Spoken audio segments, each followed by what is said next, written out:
right, today we're going to talk about the stages of clay. A long time ago, people used to dig clay out of the ground, and they dig it out of the ground, and then they process it, and they take out the impurities, and then you turn it into something to use. We take our old clay and put it in the recycle bucket, and it kind of looks like this when it comes out.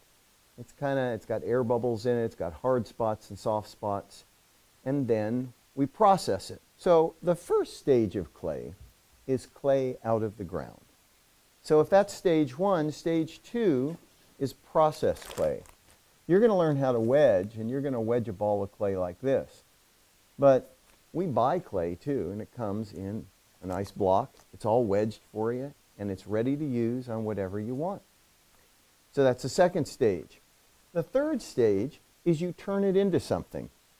For today's demonstrations, I've turned it into a bowl. So I took the processed clay, put it on the wheel, and I made myself a bowl.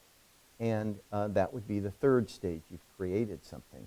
Well, after you create something, it has to dry, because you can't put it in the kiln wet. Because if it's wet, the water in it will turn into gas and blow up. So now here's another bowl that's been dry. You'll see the color changes. It's now white. And this is ready for the kiln. So just imagine this bowl now goes off to the kiln, gets fired, and comes back, and it's now called bisqueware. And bisqueware is kind of hard, and it's actually a rock. And then you paint it with glaze. Glaze is pulverized glass with colorants in it. And when that gets fired, it actually melts and adheres to the clay. So the piece of clay has gone through these stages. You got it painted, you put it in the kiln for the final time. It comes out of the kiln, and you're done.